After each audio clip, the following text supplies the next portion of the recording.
चर्चा ऐकल्यानंतर त्यांनी मला एकच प्रश्न केला, तुमची नोकरी तुमची नाही आहे, याचं उत्तर शोधा तर तुम्हाला सगळा समाज समजेल.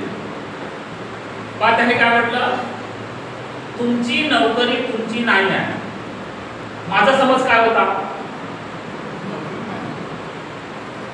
जे बी कोणी नोकरीला आपण लागलेलो आहोत, नातेवाईक लागले, त्याचा समज काय आहे, मी शिकलो, जागा निघाली, नोकरी लागली. याच्या पलीकडे कोणी विचार करेल का? कोणीच विचार करणार नाही. मी शिकलो, डॉक्टर झालो, दवाखान्यामध्ये इलाज करता, समाजसेवा करता, याच्या पलीकडे तो विचार करेल का कोणी? मी शिकलो, UPSC ची परीक्षा पास झालो, कलेक्टर झालो, याच्या पलीकडे कोणी विचार करणार आहे का? नाही. पण त्या डॉक्टर माणसाने टाकलेला माझ्या समोरचा हा एक प्रश्न, अशी नोकरी कुठून आली हे शोधता शोधता मला संविधान पर्यंत घेऊन आली प्रक्रिया.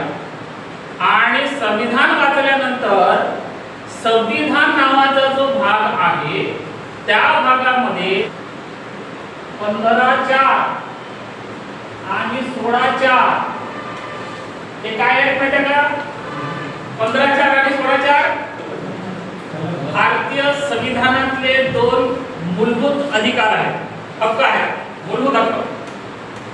भाग 4 मध्ये दिलेले आहेत संविधानाच्या मूलभूत हक्क आहेत. 15(4) काय आहे? 15(4) काय आहे? हा शिक्षणासाठी सोयी सवलत देतो. शिक्षणासाठी काय शिकायचं आहे ते, म्हणजे मी जर BSc B.Ed शिकलो तर मग पुन्हा रिव्हर्स गिअर लावला, पटकन 15(4) आणि 16(4) वाचल्यानंतर रिव्हर्स गिअर लावला की या 15(4) शिक्षणाविषयी तर मला काय मिळालं. माझ्या वडिलांनी पहिल्या वर्गात ऍडमिशन घेतली, मग मी दुसऱ्या वर्गात गेलो, तिसऱ्या वर्गात गेलो, असं बाळ शिकत शिकत गेलो ना. ते याचा काय प्रश्न आला 15(4) माझ्या जीवनामध्ये? तर 15(4) जे बी कोणी शिकत आहे, कोणते घटक? जे दुर्बल घटक संविधानाने ठरवलेले आहेत, जे मागास घटक संविधानाने ठरवलेले आहेत, त्यांच्यासाठी शिक्षणाची रिकामी जागा. आपल्याला एक प्रश्न येतो, अजूनही येते, रिकामी जागा भरा, येते ना, आहे की नाही?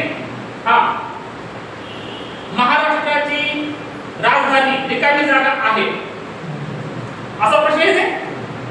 तर आपण काय लिहितो? मुंबई लिहून टाकतो, आहे की नाही? तर तसंच माझ्या शिक्षणासाठी रिकामी जागा होती 15(4) नुसार.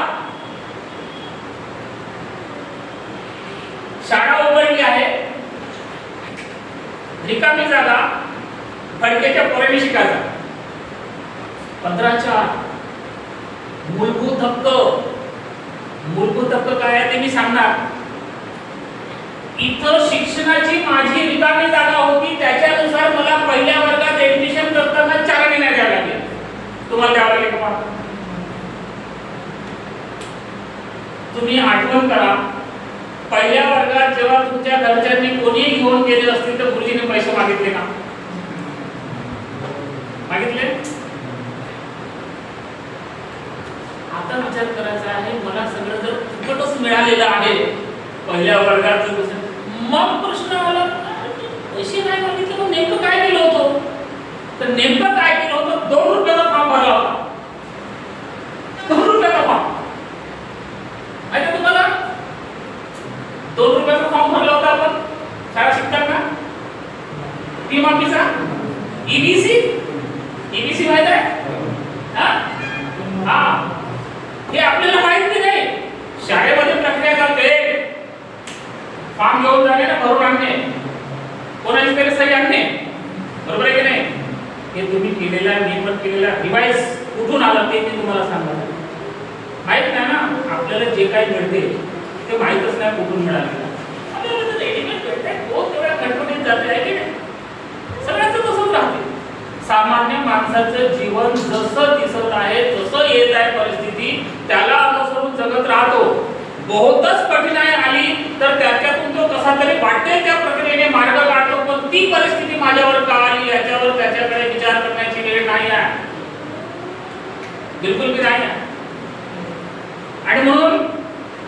माझी नोकरी कशी आली मी ते सांगत आहे तुम्हाला. त्या सरांनी प्रश्न केला ना, तुमची नोकरी तुमची नाही याचं उत्तर शोधा. मग मी एवढं करत आलो. मग संविधानामध्ये 15च्या अरे शिक्षणाची सोय इथं झाली होती माझी. कोणी चढवलं नाही. बीएससी बीएड झालो, कोणी चढवलं नाही. पुन्हा शिकायचं होतं, कोणी चढवणार नव्हता. त्या वर्गानुसार त्या दर्जाचा पास आता पहिल्या वर्गात ऍडमिशन झाली, 10वा वर्ग पास झाला. 10वा वर्ग पास झाल्यानंतर पुन्हा मग स्कॉलरशिपचा पण फॉर्म. माहिती तुम्हाला स्कॉलरशिप माहिती ना? हा 11वी मध्येच का बरं?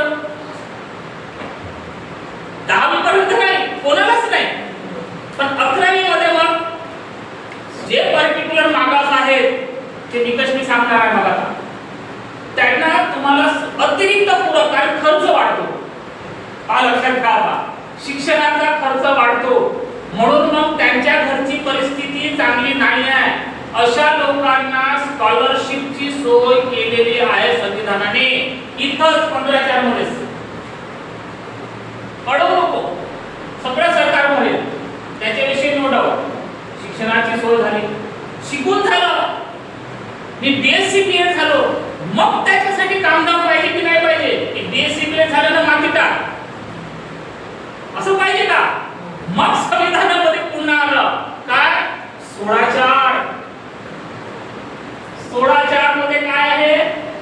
जसं जसं शिक्षण असेल, जेवढं शिक्षण असेल, ज्या फॅकल्टीचं शिक्षण असेल त्या फॅकल्टीनुसार त्याच्या शिक्षणानुसार तेवढ्या दर्जाची, लक्षात घ्यायचं, तेवढा सामाजिक दर्जा असणारी व्यवसाय किंवा नोकरी देणे कंपल्शन आहे. इथं रिकामी जागा होती. मग टिंबा शिक्षक पाहिजे, ती रिकामी जागा भरली. तेव्हा हिरालाल भाटे नावाचा बीएससी बीएड झालेला व्यक्ती शरदचंद्र पवार विद्यालयामध्ये लागला. आणखी कुठे लागलेले असते मी उदाहरण टाकले. एक उदाहरण देईन, त्याच्यावर समजून घ्यायचं आहे तुम्हाला. तिथं पुढे जायचं हे संविधानामध्ये होतं. मग मला उत्तर सापडले, यार इथं पहिलेच लिहून होतं माझ्या जन्माच्या लक्षात घ्या. माझा जन्मही नव्हता तरी लिहून होतं की कोणीतरी हिरालाल फडके नावाचा प्राणी जन्माला येईल, त्याच्यासाठी मूलभूत हक्क पाहिजे. मूलभूत हक्क जे माणसाच्या सामाजिक सन्मानाला कारणीभूत आहे.